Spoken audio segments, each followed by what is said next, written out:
Hello, everyone, and welcome back to another episode of the Capes and Lunatics. It's me, Phil. No Lilith, but we got Tyler, we got Will, and of course, another special guest. If you've read a comic book any time in your life, you probably heard of this man, Mr. Mark Waid. Hello, sir. Please keep your seats, please. Hey. All right. So, yes, we're here to talk about a lot of things. I know all of us, I believe the three of us here have read World's Finest. I know we talked when the first issue came out. I mean, 30 issues in, sir, you haven't lost a step on that book. So Thanks. Well, I mean, come in. Dan Moore has been my secret weapon, right? I mean, he's just amazing at making even the, most forgotten DC heroes and villains of yesteryear make them look like they're modern today. Yes. His art has been just amazing.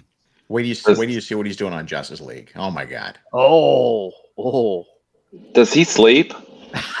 I mean, do you sleep? Because you two, it seems like when Mark Waid gets announced for a project, I know who the artist is going to be anymore. Dan Moore.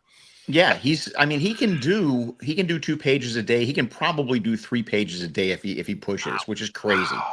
Yeah. At that quality, that is just insane. That's the thing. I say this to all my artist friends, and they all hate him. He's universally loathed in the comics artistic community just for that. And I know when Lilith and I were talking about it the other day, when we were reviewing World's Finest number 30, any chance this book could ever become a Trinity book? Because you did add Wonder Woman into the story. So thanks. I mean, I don't know. I really like the Superman-Batman combo, Superman-Batman-Robin combo, I should say. Because that's the secret sauce. I mean, we've done a lot of Batman-Superman team-up books over the last 20, 30 years, but making it clearly a Batman and Robin and Superman book, I think, really unlocked things for me because Dick just adds so much to the thing. He's the one who can tell jokes. He's the one who can sort of bounce around and make fun of the other two. It's just he's so much fun to write. Oh yeah, and again, everyone raves about this book. I haven't heard one bad thing. Again, thanks. And then now we're in the middle of Absolute Power, which that's a huge thing. I mean, that's going through a lot of the books, and so how long was the planning for Absolute Power? Because it seems like you were taking threads from like stuff like people were doing in their own books for a while. Like it's like fail safes in here. It's like, man, that's. Yeah. It's been in the works for over a year. I mean, I've been working on it in secret for maybe 6 months or so, maybe longer, and putting it together and coordinating with the other writers and artists because, I wanted to give them plenty of heads up so that it didn't feel like we were suddenly dropping an imposition on them. In fact, in order to make it feel like a real serious event book, where rather than have tie-ins that are just like the C-level books, I wanted it to be Superman, Batman, and Wonder Woman the main titles. Luckily, the writers of all three, Josh and Tom King and checks notes, Chip Zdarsky, all three of them were great about just saying, just give us an idea of what you need in these 3 issues. And we'll do it because we also wanted to make sure that those issues, as well as the Green Lantern issues, as well as the Green Arrow issues, as well as the Task Force 7 issues, everything was of a purpose. Everything brought something to the table. You can get a complete story by reading just the 4 issues, but you get a much enhanced story because there's a lot of fetch quests going on the side. There's a lot of character development happening there, and there's like I said, it's all part of a puzzle. All those are vital pieces to the puzzle. So we worked really hard to make sure it wasn't just like, somebody mentioned Absolute Power in a panel, let's put a banner on the cover to make you buy it. It wasn't that. Everything contributes to the whole. And would you say, I mean, I don't know if to me it seems like there's a shift, but is Amanda Waller a straight up villain now? Not if you ask her. No.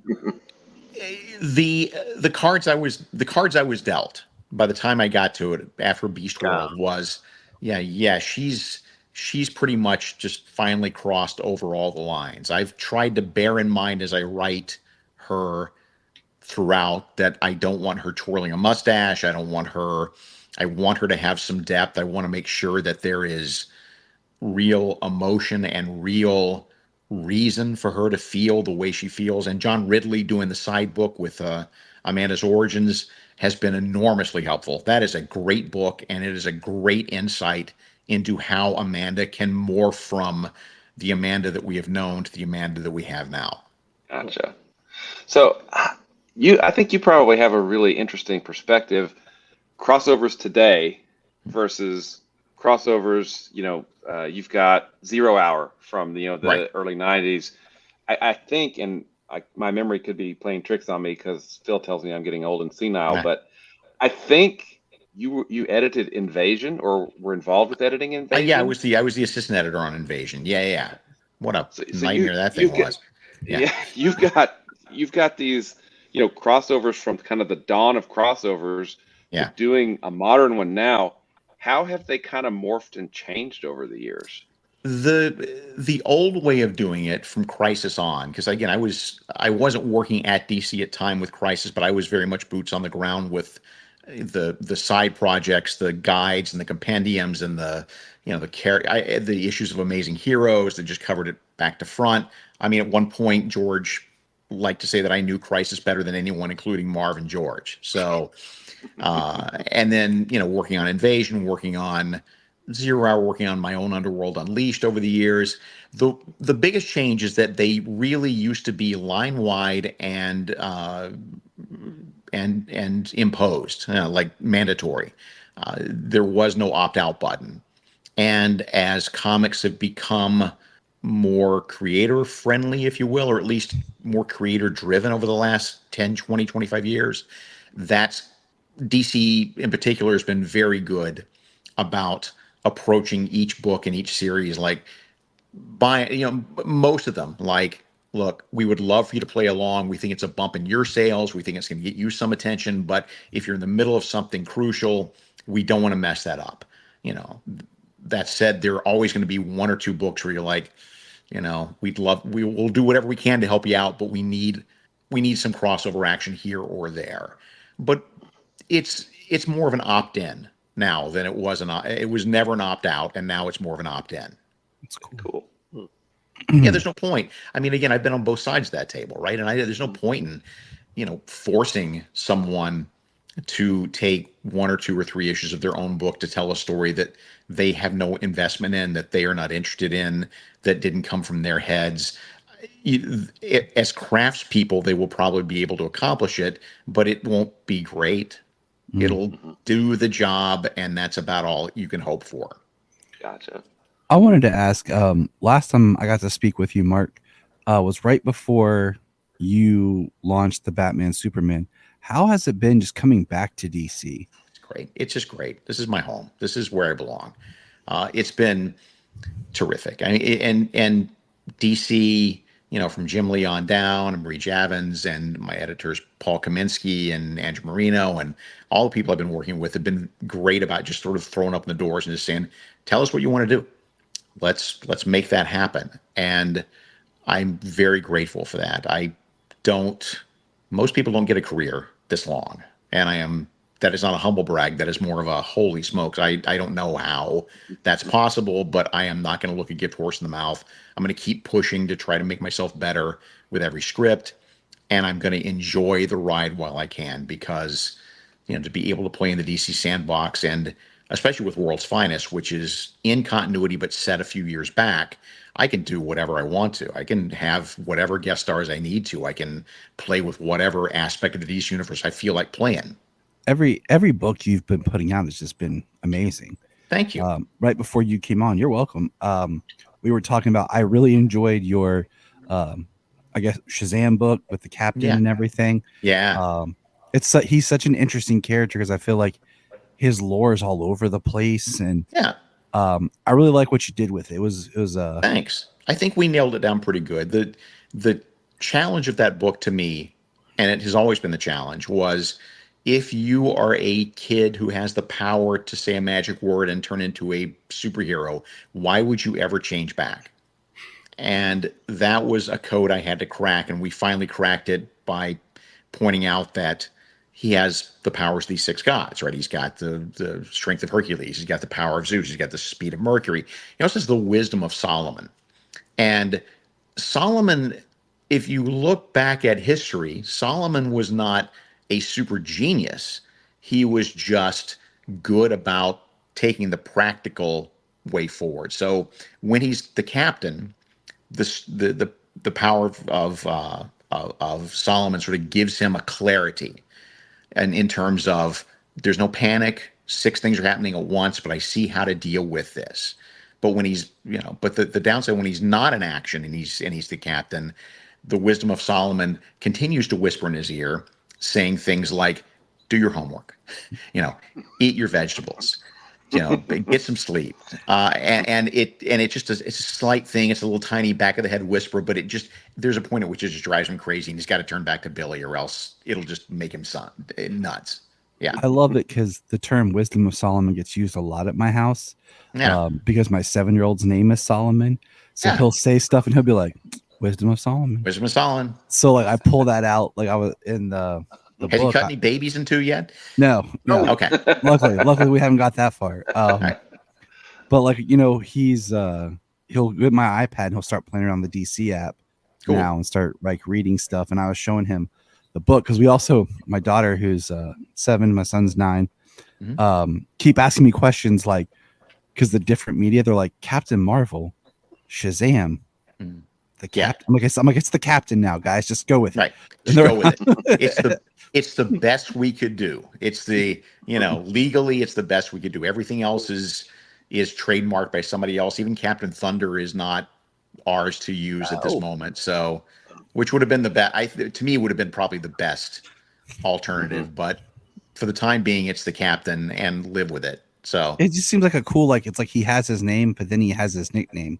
Like, guys, just call me the captain. Because it's not. It's like Doctor Who, right? Doctor Who doesn't walk around calling himself Doctor Who. It's other people who call him the Doctor, the Doctor, and it's a little bit of a tip of the hat to that, but it's also the idea that it's just lunacy for his name to be his magic word.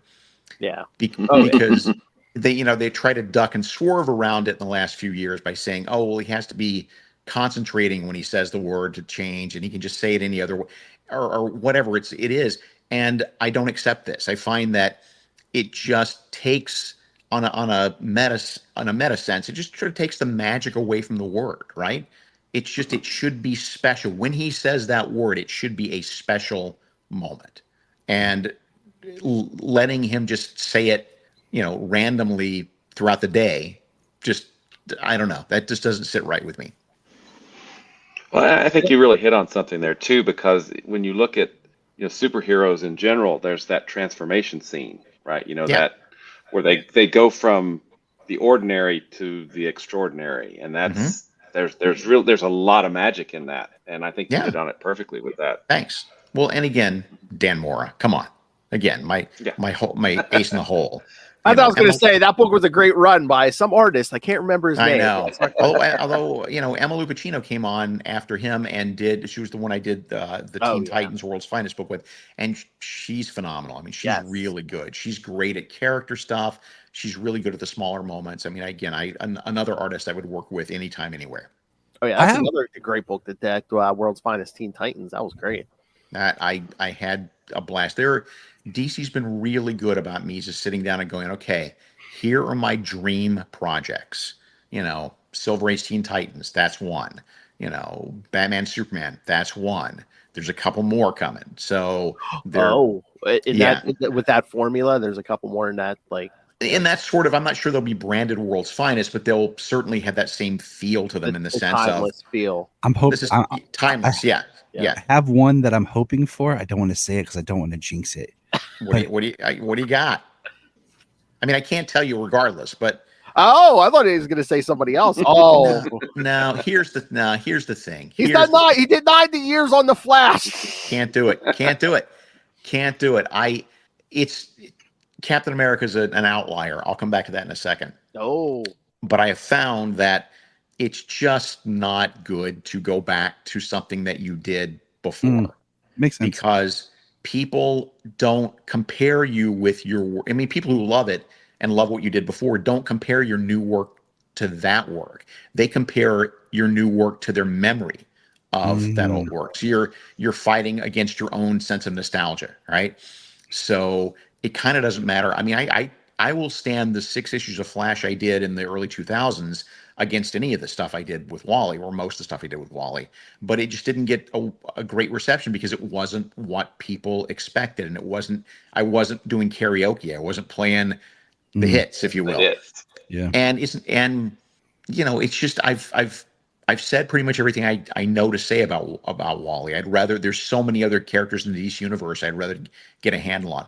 Captain America is an exception because I had I had 4 bites of that apple at least. I mean, I did the original run with Ron Garney, and then we were asked back, so that's run 2, and then Tom Brevoort offered me a chance to do the Man Out of Time miniseries, which was examining in a kind of a world's finest way, examining the early days of Cap Out of the Ice and answering some questions I had about that. And then I still wouldn't have gone back to Cap after that, but Chris Samnee and I finished Black Widow. He still had a few months on his contract. What else do you want to do? Chris wants to do Captain America. Well, I'm not going to be dumb enough to let somebody else work with Chris when I can. So, Smart.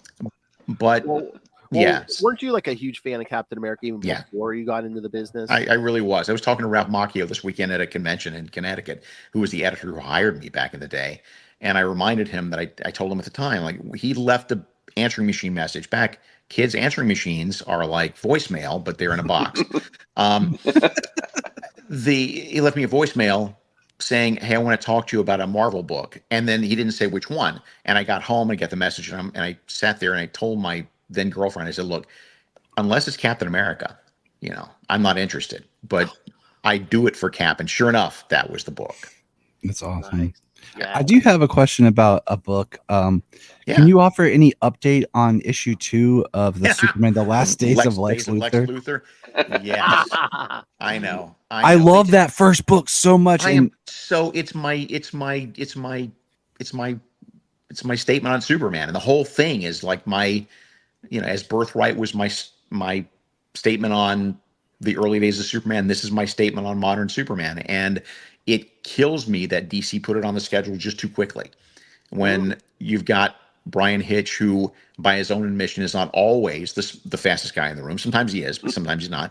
And Kevin Nolan, who is amazing but laborious, and that's you know that going in. Like, there's no faulting him for that. This is his process. So we put it on the schedule way too soon. And then there were a couple of things with this and that, little things, and then Brian finished about 6 months ago, I want to say. So that's done. Kevin, I think is finishing up issue 2, or has finished issue 2 and is diving into issue 3. I think that the idea at this point is to shoot for early next year and reprint the first one, just to remind people that it still exists who maybe didn't catch up with it, and sort of reissue the first one and then 2 and 3 in quick succession. So trust me, no one wants this book out there more than I do. I have, by the way, no idea why I keep zooming in and out. This is a StreamYard thing that I cannot seem to fix. So I thought it's for dramatic effect. I know. He was like, "I want the book."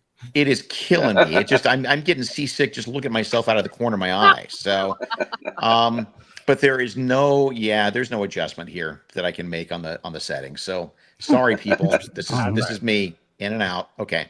My good friend Anthony over at Digging for Kryptonite, we're both big fans of Birthright, and when this book came out, we were both like, "Oh, we got to talk about it when it gets finished." And then it kept getting delayed, and then I was like, "You just want to talk about the one issue?" Because we were both like itching to talk about it. And then he died of old age, and it's again, believe me, this is my magnum opus as far as Superman goes. This is all the toys in the Superman universe I want to play with, all in one story. And someday, you've already sold me. You don't have to keep going. I just hope that the giant delay doesn't cripple the book too bad. We'll see. I mean, if we can put it all out next year, I mean, there's a little movie coming out that may help. You don't say. This is true. Yeah. Yes. I love him. He's like, I didn't think of that. Huh? Boy, I've got a really good feel. I don't know any more inside baseball than you guys do, but I have a good feeling about this movie. I mean, I like James Gunn. I like his reverential approach by and large to this kind of stuff, and reverential without taking it too seriously. I mean, the movie has a dog in it, the superpowered dog with heat vision. So there's only so much, it's not it ain't Zack Snyder. No. I was very happy that they filmed in Ohio. Yeah, that was very cool. That made me happy. So, yeah. I live in Ohio, so it was. And he likes Superman, if you can tell. Yeah, I just had this little thing, just a little bit. Yeah. All right. Well, kind of back to Absolute Power, but I'm guessing because since it was announced at Comic-Con that this is going to spin out into a new Justice League book that you're going to be writing. And Will and I do a Green Lantern podcast, and we were quite interested when we saw, at least in that first arc, that there's not going to be a Green Lantern, but there's going to be a Star Sapphire, Carol Ferris. Exactly. We wanted to give her some play. I mean, it's we also wanted to mix up the core lineup a little bit to make sure that it wasn't just 7 or 8 guys and one lady. So that's some of it, but it's also she's an interesting character, and she gets us a lot of the power level that Green Lantern gets us, but a different look at how to use that power. In the first issue, she does things with a ring that Hal either has not or cannot do, and she has a specific advantage. That's part of the way the book rolls, though. Is again, I'm moving in and out. I don't know. And okay. I swear to God, I'm trying to stay bone still, so I'm not, and nothing. Extreme close up. I know. This man loves comics, kids. He can't stay still. Dear StreamYard, fix this. It's a very mission oriented book. I mean, it would, whether there had been a cartoon called Justice League Unlimited back in the day or not, which was awesome, but even if that hadn't existed, it would still be set up this way. It's everyone in the DC universe who wants to be a Justice League member and is a hero and passes the basic the basic qualifications, they're in the Justice League. So it is very much a 1 or 2 things happening every issue, and this mission's happening here and that mission's happening there, and they assignments are based on who's best for the gig. Is this an aquatic mission? Then obviously Aquaman takes his crew in. Is it, is this something where, oh, look, Wonder Woman and Power Girl are the best people to take care of this? That's the whole idea. Nice. Cool. Yeah. I mean, Superman, Batman, Wonder Woman, and the Green Lantern Flash, or not Green Lantern, the Star Sapphire Flash, Black Lightning, core members that will appear more often than not in the book, but I don't want to also overcrowd it with a million superheroes. Because I want to be able to use, Blue Beetle. I want to be able to use Zatanna or whoever as members going in and out. So the fun of it for me is being able to play with all these toys and get Dan a chance to, again, the zooming in and out. You're fine. We're fine. Yeah. And give Dan a chance to draw every one of the DC universe, because he's got that sort of George Perez itch about it, where he really, I ask him what he wants to draw, and he's like, anything I haven't drawn yet. So great. And did I see in that first arc, I think a character who hasn't got a lot of play or a lot of, good things in a while, Captain Atom? Yeah. Yeah, he's integral to what's coming up. Who else? I mean, that's one of the outliers, because, again, he hasn't had a lot of screen time lately. He's in Jenny Sparks, but that's kind of an out of continuity book. Yeah. So, yeah, trust me, the list of...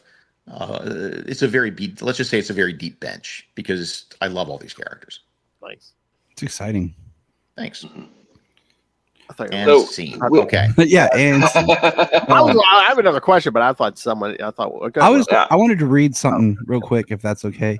Sure. My good friend Aloud, Brian. I hope, right? You're gonna read it aloud. Yeah. Okay, good. Okay. He found out we were chatting today, and he sent me this to say. He said, "Please tell him that the first comic I ever purchased as a kid was Flash 124, where Flash had just moved to Santa Marta after Keystone, and after Keystone had kicked him out. And I fell in love with Wally West right then and there. I immediately put all my allowance towards Flash comics and purchased Flash and Green Lantern, Brave and the Bold. Mark Waid became my dude." Wow, that's really nice to hear. Tell him I said thank you, and tell him he makes me feel very, very old, but that's okay. I will. He was watching, so but Cool. he asked me to share that with you. That's a very nice thing to say. I mean, it's just the nature of getting, of staying in the business this long, is more and more people are coming up to me going, your comics were the first ones I ever read, which is nice. And that's very flattering.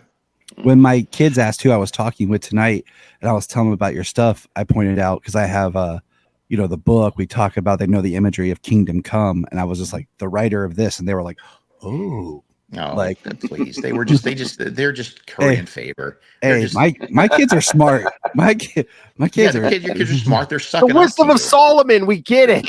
I'm just, they pull out some stuff sometimes. I'm like, good job. That's cool. I mean, it's hard to know what really young fans will respond to. I mean, I forget who it is. There's some writer professional I know whose 8-year-old son loves the Silver Age Legion of Superheroes, just loves it.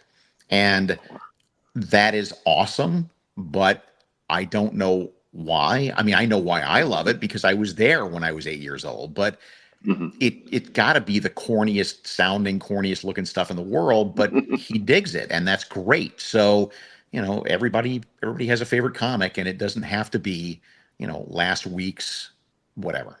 Mm-hmm. So I've got a quick question for you. You talk about having a deep bench with JLA and playing with all of the characters of the DC universe, which, there's one or two. Yeah. And you talk about, trying to stretch yourself and get better every time. And I think we've talked before about, you were experimenting with Thrill Bent. You're pushing, and I don't know that you get a lot of credit for this, but I really just found it fascinating with Impulse and the pictograms and pushing it's nothing makes me happy. Thank you. Yeah. Keep saying it. In hindsight, it's like obvious. Well, yeah, of course you can do that, but you did it. There is nothing that makes me happier than sitting there toiling over a script page and thinking of some new application of the form or some new way of doing things that I've never seen before. Impulse thinking in pictograms like you said, makes perfect sense. And I'm sure there's some anime somewhere where somebody will point to it and said, no, they didn't. But we picked up fresh on that. As far as I know, we created it and it worked for him. Anything like that, any chance to break the form, any chance to do it without drawing too much attention to itself, but just something that is, perks me up, because I've read 100,000 comics. I need to see new ways of doing stuff. I love reading comics that are, I don't read as many comics as I used to, because at this point you really have to impress me after all that I've read. So the ones that excite me are not necessarily the best stories, or not necessarily the best art, but the ones that excite me are the ones that will do something unusual with the storytelling form that I have not seen before, I haven't thought about for a long time. That's the stuff that really gets my blood flowing. Well, I know superheroes are science fiction-y. Yeah. But do you try to are other genres that you're trying to, merge with superheroes and tell, maybe a noir story, or, look at, I'm not a big crime guy, but, right. Romance, or, just bring other elements of those things in. Sure. For me, mystery is mystery and crime detection and detective stuff is the easiest to meld with. And I like doing that. That's my favorite, my favorite genre of stories outside of comics. But you can, the beauty of comics is you can meld anything with it. With Impulse, as you know, we melded humor with it. That was a humor book, not a superhero book. It's a humor book with some superhero stuff in it. Archie was a joy to write. It wasn't superheroes at all. It was straight up comedy. The only genre that leaves me cold, and this is a personal thing, it's not a condemnation, is anything with dragons in it. I'm not interested. Anything with flying dragons, and you've lost me. I can't. Something about mythic, magical fantasy worlds, it's just not what I grew up reading. And I'm sure there's some excellent stuff out there, but you would have to waterboard me to get me to watch Game of Thrones. Awesome. Which I know is awesome, but Just so that, you're not going to see Superman riding on the back of a giant dragon anytime soon. Will, you were saying crime, and all I could hear, all in the back of my head, I'm just going, he wrote Daredevil. He wrote Daredevil. Well, but that was a different approach to Daredevil. True. Yeah. But even if you look at the world's finest book, the Metamorpho arc was a locker room mystery. Started off as a locker room mystery. The one that just came out, the Wonder Woman issue, also a locker room mystery. Those are the kind of genres you can meld in pretty easily into any book with a guy named Batman in it. Mm-hmm. Well, and I remember, because we had talked about Roos at one point, and I remember an interview where you are not a fan of Sherlock Holmes. That's true. I mean, I'm not a fan. I'm not, I don't, but I didn't grow up reading that stuff. I go back and look at it, and I appreciate it for what it is. And I am in awe of the things that Doyle put in place that others have drawn so much from. But the stories themselves just make me want to hang myself. They're just to me just dull and there's just nothing there. I'm just not a fan of the stuff. It's great. I'm not a fan. I wish more fans would take that stance. I wish more fans would look at stuff and just go, it's not for me. It's not for me. It doesn't. Yeah, this is the thing that makes me nuts. It's not every book it sucks because you don't like it. Yeah. Same as, I mean, you don't watch everything on television either. You watch the things that interest you. It doesn't mean that, this show on Discovery or the History Channel sucks. It just means it's not my interest.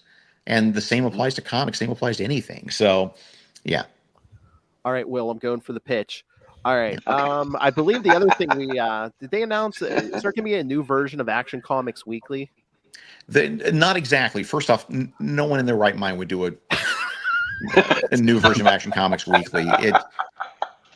The way it was back in the day when I was editing on that thing, oh boy, weekly is the right word for it.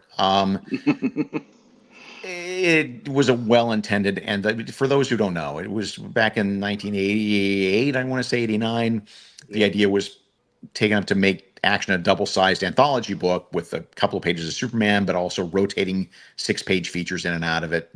And boy, that thing... Logistical nightmare. It was a logistical nightmare because it's weekly, and also there's some good stuff in there, but I don't think there's any one issue of Action Comics you can hold up and go cover to cover, this is awesome. So, all that said, about a year ago, my World's Finest editor called up and said, "Listen, we're doing this Action Superman Superstars thing in action with Jason Aaron's going to do one and Gail Simone's going to do one, and I would like you to do one." And we're thinking about making it weekly for your run. So 12 issues weekly. And I came up with a story that I think is big enough to fill those 12 issues and signed on. And so for about a year, actually a little over a year, I've been working with Clayton Henry doing 12 issues of Action Comics on the side that will finally, I forget which month, November, October, finally unleash. And 12 in a row, 12 issues in a row, 12 weekly issues in a row. Bam, bam, bam. Wow. How does it? Go ahead. And after that, I don't know what happened. So you're saying. I was like, how does it feel like with your comic when you're writing this story, you're passionate about it, and then there's that time period of just waiting for people to experience this? Like, how does that feel? Just that it honestly doesn't register because I'm writing. He's on to the next thing. So I'm writing 6 other things in between now and then. So I get it. I mean, they're the day, but basically here it is. The day before, I'll go look at Comic Book Roundup, which is a review aggregate site. About the night before, I'll start bookmarking that site and I'll check in and just see what people are thinking about World's Finest this week or Absolute Power. And there's a little bit of, I hope it works for people. But beyond that, I really am just too in my head and busy just cranking out the next script I couldn't even tell you most of the time what week my book comes out. A lot of times it's just, did that publish this week? Okay. Oh, okay. Yeah. Yeah. So about how many scripts do you have in various stages? I mean, like if you were going to say pick a month, you're doing 5, 6, 8 scripts a month? It feels like it. I mean, the perfect is 3. Like that's the place you want to be is about 3. one less than you think you can handle. That's always my advice to younger creators who are suddenly getting a bunch of advice or a bunch of assignments is take one less assignment than you think you can handle, because work will expand to fill time. But currently, I mean, World's Finest, Action I'm still not done with yet. Absolute Power I'm done with. But Batman and Robin Year One, which I'm sure we'll get to in a minute. Oh yeah. There's that. There's a couple of other things that you don't know about yet. Yeah, I mean, it's seriously, at any given moment, there are 6 scripts in some version, in some form of completion on my desktop. And I'm trying to, and also this doesn't take into account the fact that a lot of artists can't do a monthly book anymore. So, we got to have a fill in, which means I got to think 2 issues ahead and then figure out what that is. And so it's a challenge. I mean, but again, it's a good problem to have. Look, I mean, I get to write comics for a living. I can't complain. Nice. Sure. So for that 12 issues of Action, so did you guys start way ahead of time, and is it the same artist, or same artist? I carved out, it's 20 pages each, although Mariko Tamaki is doing a Supergirl backup in all 12, which I don't know anything about except it's going to be awesome because she's awesome. Yes. But I'm just 20 pages up front, and I carved out a 5-page subplot for each issue, just so you're not doing 12 issues in a row without any of the supporting characters. Because it is very much a Superman centric, on a solo mission main story. So there's not a lot of room in there for Jimmy and Lois and Superboy and Connor and Supergirl and so forth. So, and that is being handled by a different artist. Those 5-page chunks. But Clayton's doing, the bulk of it. Clayton's doing at least 15 pages an issue, and he's doing the main story, and it just looks great. Oh, nice. Oh, very nice. Well, there goes our pitch, Will, for resurrecting Kat Matui. Okay. Yeah, we thought it would be very, karmic to have her come back in a weekly Action comic, since that's where she was. She was fridged. Yes, I remember. Yeah. The original Frizzing, yes. If you go back and look at this is the slapdash nature of Action Comics Weekly. If you go back and look, late in the run, there is an issue that is credited to, I'm going to get this wrong, Avery Williams as the colorist. You've never seen that name before or since, because Avery Williams is me and editor Dan Raspler coloring an entire 8-page story over a lunch period as fast as we possibly can, because the colorist didn't bother to read the script and see that the entire issue is set inside a yellow spaceship that Green Lantern's ring can't do anything. So, but it's Friday, it's lunchtime. We got to get this thing to press by 4:00. Holy God, what do we do? Tear up the floorboards and start again. It's not just a matter of just slapping yellow on everything. And there's shades of yellow, and there's this, and now we got to change the color of that. It was a madcap race to 8 pages of coloring. So yeah, that's the slapdash nature of Action Comics Weekly near the end. I always feel like it was a good idea on paper, but maybe it was a little ahead of its time. Yeah, it is. It's just anthology books traditionally don't sell. I mean, people are not looking for anthologies these days, and it's a shame. I mean, because there's a lot of great stuff you can do with an anthology book. I love them, but most fans, they want whoever's name is in the title and whoever's on the cover, and that's what they want. So, shame. And it's kind of odd that in crowdfunding, anthologies actually do pretty well. Yeah, because you have multiple writers, multiple artists, and you're bringing them all together on a particular book, right? As well as first issues typically do the worst, and then you build on them, versus the direct market where it's first issue big, and so it's really interesting that they're completely different avenues. I agree. I watched that stuff carefully and closely, and I'm really amazed at how, as you say, every part of that distribution model is antithetical to the way we do things in comic stores and regular comics companies. And that's great. I don't know how you would find a way to meld the two. I wish you could learn a little bit more from each other, but comic stores have a very specific audience, and crowdfunding has a very different audience. Absolutely. I mean, could it just be that a lot of the crowdfunded comics are new characters, but meanwhile, like DC Comics, it's characters that have been around since before we were born, and people have a set in stone, very rigid view. A lot of people have a rigid view of who these characters should be, and I don't think it's that. I think it is that crowdfunding comics are almost always creator-owned stuff, and that's the people who the audience there, the people who are more interested in the creators necessarily than the concept, as opposed to people who will just buy a Batman comic no matter who's writing and drawing it.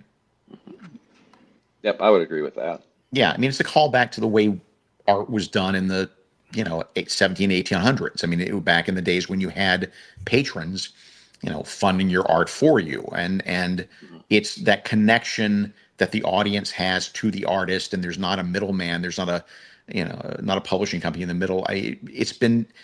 People have been doing it really well for years. Kiss is famous for the Kiss Army.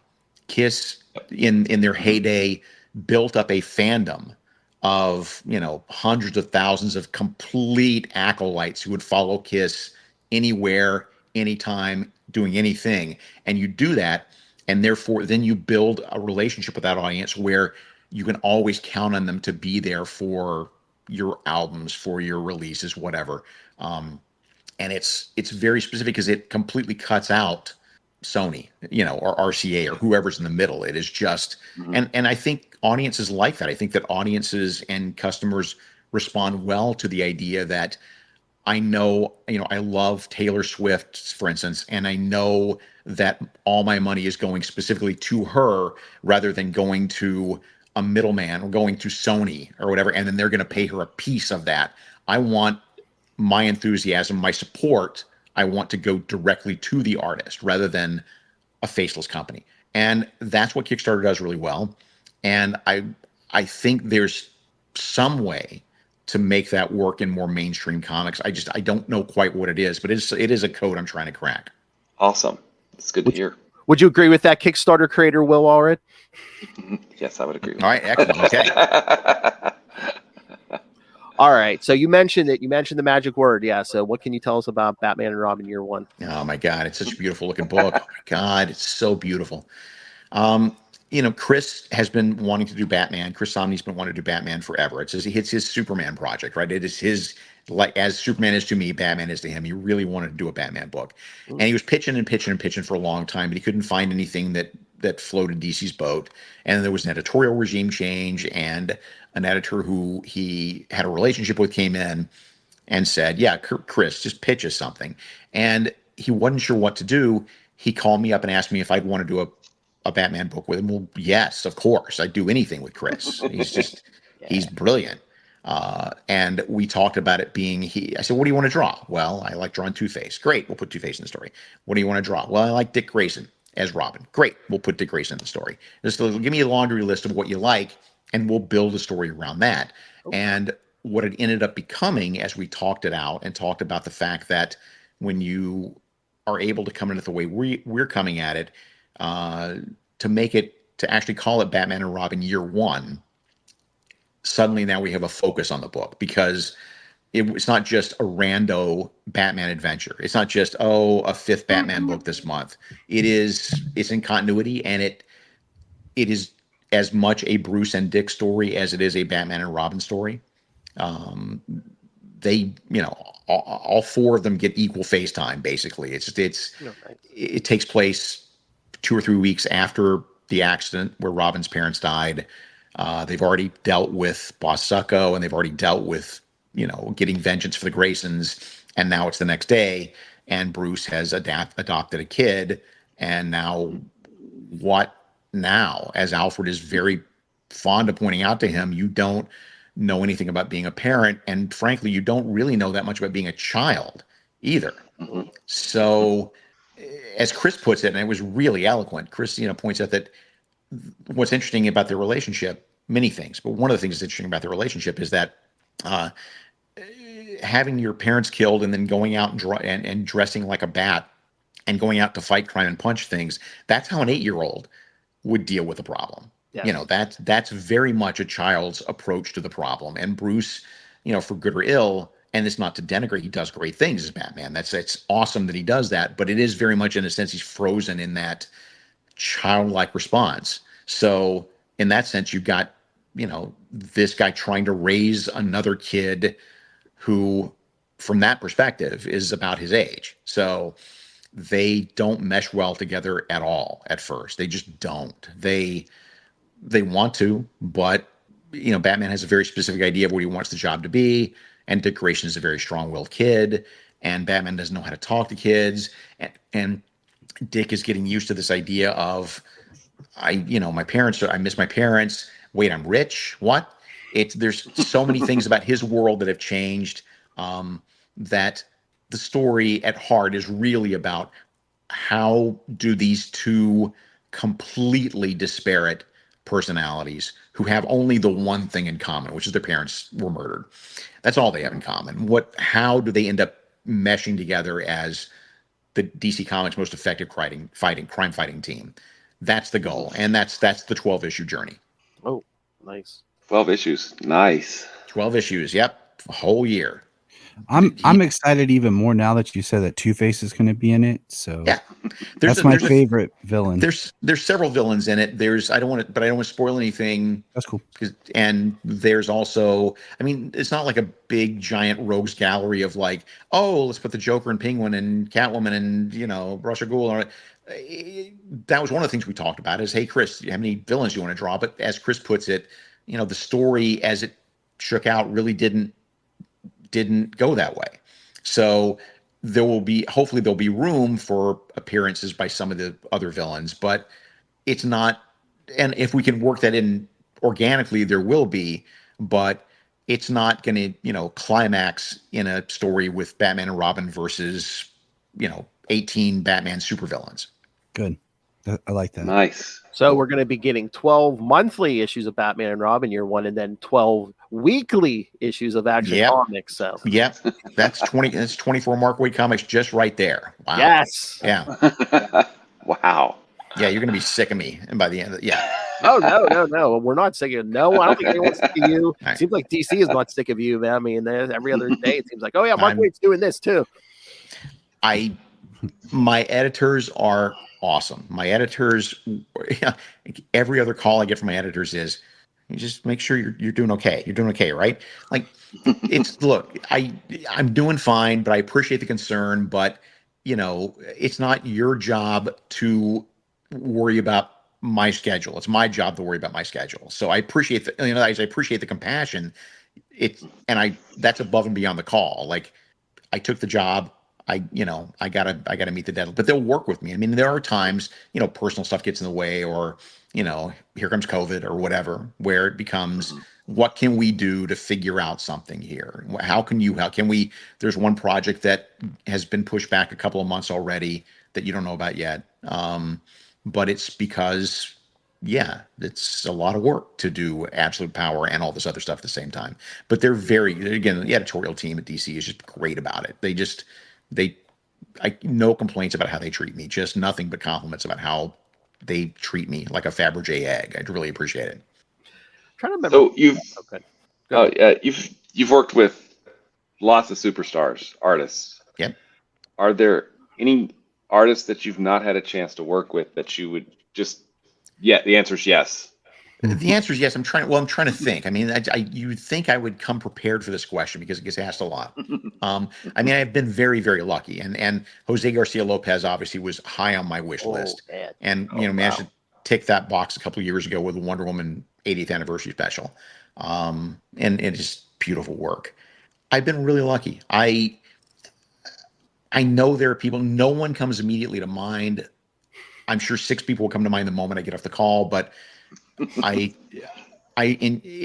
more often than not, what happens is somebody will come to me and say, hey, look at the Dan Mora guy. We want to put you with Dan Mora. And I will say, I don't really know Dan's, and I didn't really know Dan's work. I'd seen it, but I not really studied it. And once I get it, I'm like, oh my God, this guy's a genius. Same with Emma Lupacino. I didn't really know Emma's work, but holy smokes. My editors seem to be very good about knowing who to pair me up with and who's going to be well served by my story or vice versa. Awesome. World's Finest and everything, like just falling in love with Dan's art.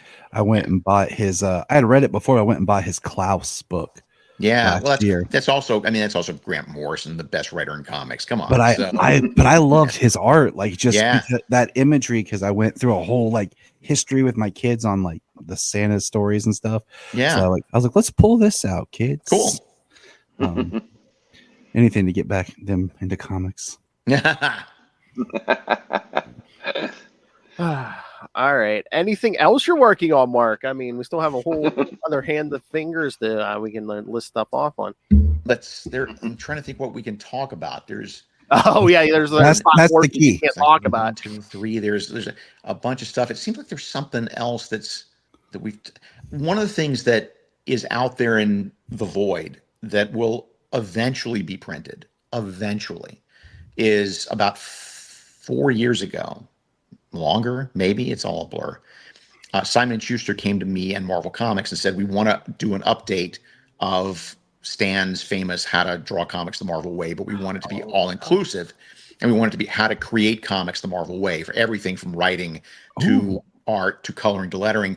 And I was the guy they tapped to do it because I've done everything at some point or another, and was eager to dive in. So I turned in that manuscript a couple of years ago, and it covers everything. Like, just, if you don't know anything about creating comics, but you've got an idea for a story, we can walk you through all the processes of lettering, of coloring, of inking. It's not super hyper in depth. It's a survey course, but it is, and it points you to places where you can go for more information, but the basics, the fundamentals are there.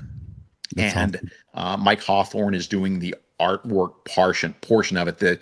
I've done all the, what I did was, I wrote everything I knew about all of these things, and then I contacted my friends in those specific fields. Hey, Carl Kiesel, can you look at the inking chapter? Hey, can you look at the lettering chapter, Troy Petrie?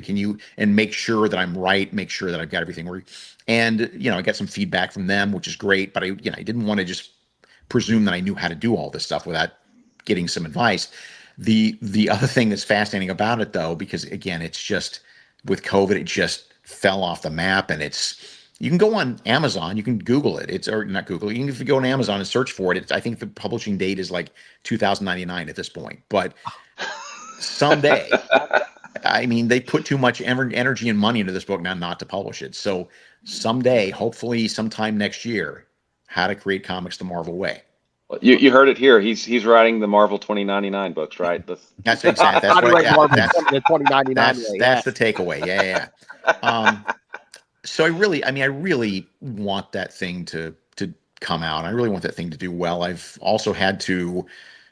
The advantage of it taking that long. The only advantage of taking that long is that technology has changed by leaps and bounds just in the 4 years since I turned in the original manuscript. So at least I have the opportunity to go in, update, clean up. I mean, in terms of art, Clip Studio didn't exist. When I wrote this thing, it was all Adobe Photoshop. So that's the kind of thing I'm talking about. The tools have modified. There's different tools out there, but the basics are still there. So you get into how you approach a page, and as far as panel counts and beats and things like that. Oh yeah, very much so. Awesome. Obviously probably the chapter I know most about is the writing part of it, and it's really how to create a story, how to create a comic book story, the things to do, the things not to do, the things to watch out for, and then same with the art. Here's what perspective is. Here's how to draw hands. Here's how to make shapes. Here's how to draw clothes. Here's how to draw bricks. Here's why backgrounds are important. Inking, same thing there. Lettering, same thing there. Here's the things that you do and don't do. None of these disciplines, especially when you get to inking and coloring, are nearly as simple as as people think they are, as I'm sure, Will, you can attest to. Yeah. Well, and one of the things that I've really heard is that more than anything else, bad lettering on a comic will make it look absolutely amateur hour, no matter what the underlying art is. No matter what the art is. People hand me stuff all the time at conventions, and if that lettering is awful, if that lettering is Comic Sans, first off, Comic Sans is like wearing a swimsuit to a wedding. Comic Sans is awful. But even still, even if it's just shoddy, badly done lettering, it's just it's like listening to a great song on an AM radio with crackling and static. That's what it's like, right? The underlying song might be awesome, but the delivery is so awful that I can't get through it. And the same with lettering. People do not understand how valuable up and coming creators don't understand how valuable good lettering is. And my first advice is don't learn it yourself. My first advice is go find somebody who can do it and pay them the damn money. It's worth it. But if not, if your budget's strained, and you can't do it, there are tutorials online. There's ways of doing it. It probably won't look as sharp. It's not going to look as sharp as Nate Picos, or it's not going to look as sharp as Troy or any Dave of these. Sharp. Right, exactly. It's not going to look that good. But yeah, I wish more up and coming creators knew that. It just nothing makes me want to fling a comic across the room faster than, oh, what a great looking cover, interesting looking art, and I open it up and the lettering is just super amateur stuff, templates, and every pointer is just weird straight lines, and it's just what I'm talking about. It just looks ugly. Yeah, absolutely.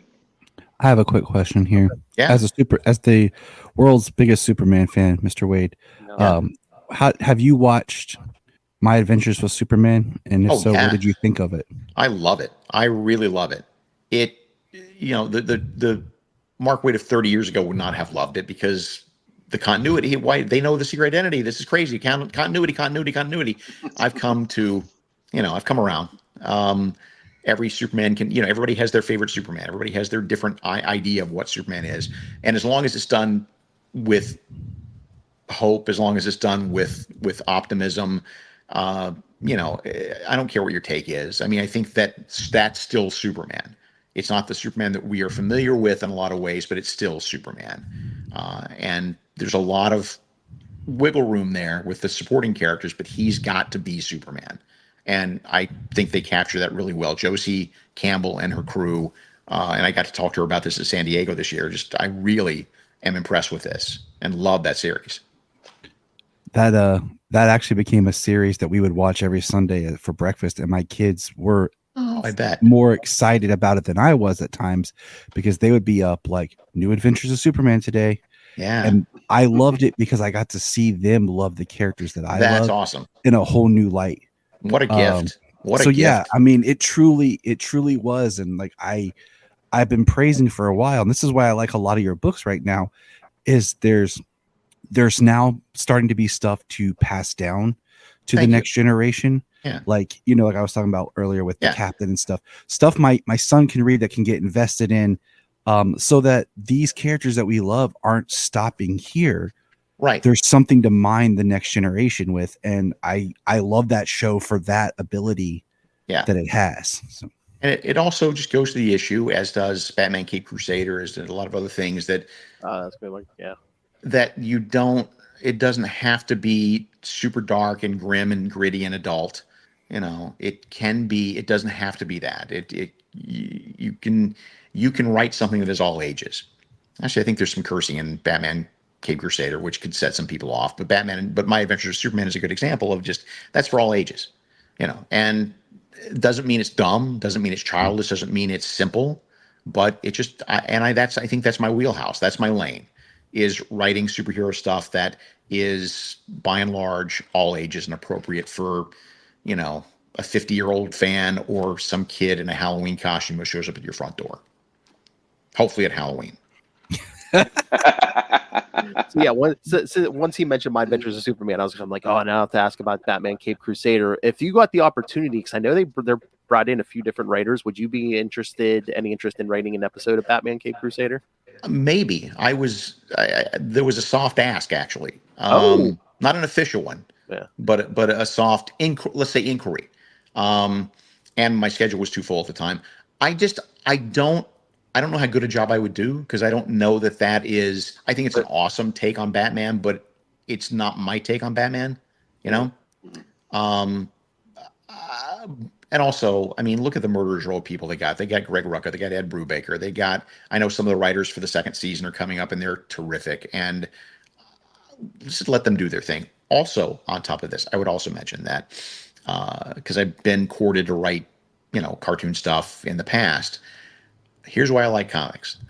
I write it, I give it to an artist, it comes out, it's the story I told. In any other medium, you are at the mercy of a million executives and a million story editors and a million collaborators, and that's fine and that's awesome. I've been in cartoon rooms and animation rooms, and that's great, but it's never going to be the story that you set out to tell all yours. You're always lucky if like 70% of it is yours, and that's fine, but I can't work in that environment. I just don't. I like the fact that comics is 100% the story I'm trying to tell you. Well, and comics there's a more immediacy to comics because 3 months later, 3 months later, it exists. But with the animation or something, that's what, a year or more. It's a long time. One of my good friends out here is doing second season Cape Crusader stuff, and we were talking about it like 8 months ago, right? So when the thing came on this season, I kept looking for his name in the credits, and I got to the end. I'm like, well, I know you did some. And he said, yeah, for season 2. Mm-hmm.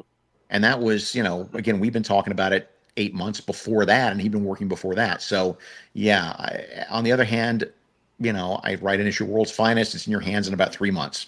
So Nice. Anyway, gentlemen, I need to start wrapping up on my end, but any other outstanding questions? Any last little bits of lingering business here? No, I think nothing we're good. pressing. We could keep talking forever, but yeah. Gotta respect your time. Thank you. Anything else you want to promote before you pop out? I think we promoted everything there is. So anything on your personal end, social media, anything, or? I'm Mark Waid writer on Instagram. I am on Blue Sky as Mark Waid. If you're over 70, I'm on Facebook. That's about as far as I can stretch at this point, because otherwise I am obsessive compulsive enough where I will just spend all day on social media.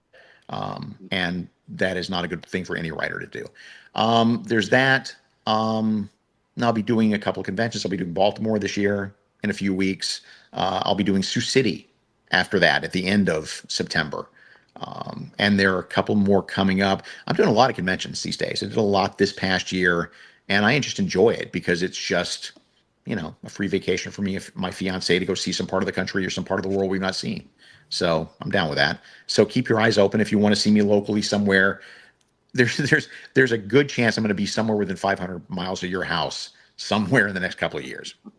Any upcoming cons that you'll actually be at that you can stay? That's the Baltimore one. That's the ones I mentioned, Baltimore and Sioux City. Okay. Yeah. Fiance, congratulations. Thank you. We're not in any rush. It's not in any, actually we do. Yeah, it's not in any rush. We're just like, we're indoor cats, both of us. We're like I've lived alone most of my life. She's lived alone most of her life. We live 4 blocks apart. That's awesome. That's like, we're both like, can we find a duplex? That's the best solution for us. So, but yeah, I got, I'm got everything going now. I got a beautiful, lovely, terrific fiance. I've got a career I want. I'm working at DC Comics, doing whatever I want. It's, I'm just going to enjoy the ride. Like I said earlier, I'm just going to enjoy the ride as long as I can. Awesome. Nice. Beautiful life. All good. Cut. No. I was going to say, that'd be yeah. And that's how you end your podcast, Phil. It's just like, I know. Yep. What happened to Mark Waid? All right. Yes. Thank you. Tune in next time. Thank you, bet. sir. Over and out. You bet. Take care. All right. Thank you, sir. All right, bye. Bye. Always a good time.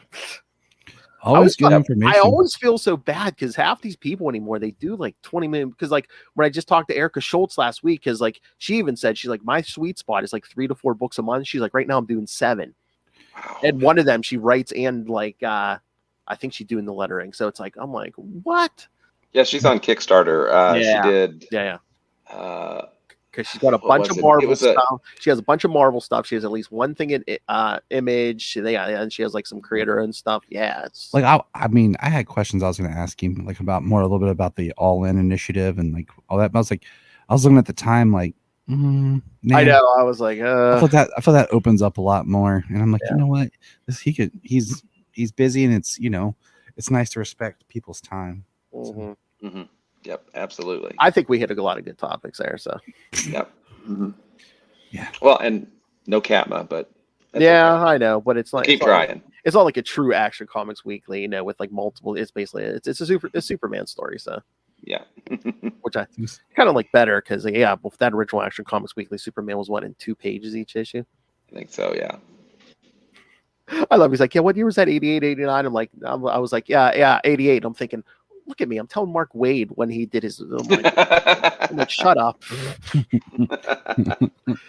All right. Let's do some plugs. Get out of here. All right. So yes, we're gonna plug ourselves. Yes. If you have thoughts, questions about this interview, hey, if you do comics, we want to talk to you. Email CapesandLunatics@gmail.com or call the voicemail 614-382-2737. That's 614-38-CAPES.